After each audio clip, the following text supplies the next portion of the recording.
సౌందర్యలహరి 85వ శ్లోకం. నమో వాకం బ్రూమో నయన రమణీయాయ పదయో తవాస్మై ద్వందాయ స్ఫుటరుచిరసాళక్త కవతే అసూయంత్యత్యంతం యదభిహననాయ స్పృహయతే పశూనామీశానః ప్రమదవనకం కేలితరవే. ఇప్పుడు దీని భావం తెలుసుకుందాం. అమ్మా భగవతి, నీ పాదయుగళము చూచువారికి నయనానందకరముగానున్నది. చక్కని స్పష్టమైన ప్రకాశముతో వెలుగులు విరజిమ్ముచున్నది. లక్తుక రసముచే తడిసి కెంపు రంగుతో ఇంపుగానున్నది.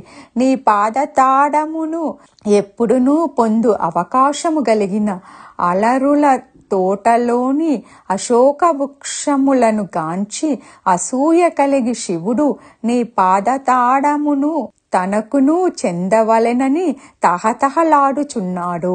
అట్టి నీ యుగలములకు నమస్కార వచనములు పలుకుచున్నాను అనగా నమస్కరించుచున్నాను.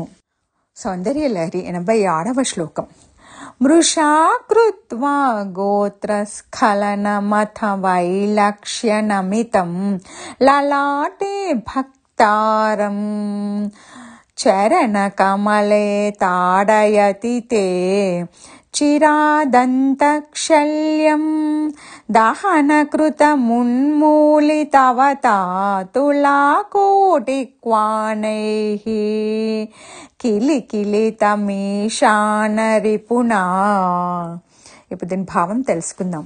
తల్లి జగజ్జనని, త్వరపడి పొరపాటున నీ దగ్గర నీ సవితి పేరును పలికి తరువాత ఏమి చేయుటకును తోచక పోవుటచే నీకు పాద ప్రమాణము చేసి లొంగిపోయిన నీ భర్తను నీ పాద పద్మముతో నుదుట తాడనము జరుపగా దానిని గమనించిన శివుని శత్రువైన మన్మథుడు హృదయశల్యమైన తన చిరకాల బాధ తీరి శివునికి తగిన శాస్త్రి జరిగినదని కిలకిలా నవ్వినట్లు నీ కాలి గజ్జల చిరు సవ్వడులు తోచుచున్నవి.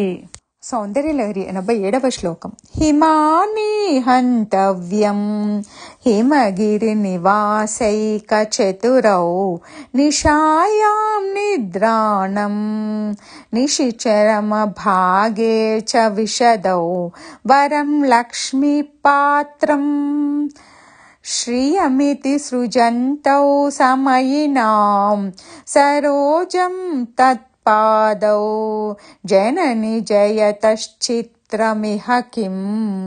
ఇప్పుడు దీని భావం తెలుసుకుందాం.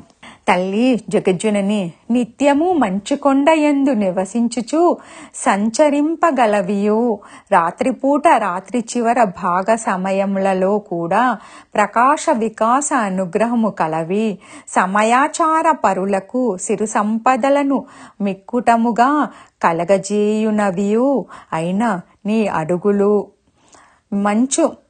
మంచు మొత్తము చేత నశింప చేయదగినదియు రాత్రివేళ ముడుచుకొని ఉండునదియు పగలు మాత్రమే లక్ష్మీదేవి అధిష్ఠించుటకు అనువైనదియు అగు తామర పద్మమును జయించుచున్నవి. ఈ విషయంలో ఆశ్చర్యపడవలసినది ఏమీయూ లేదు.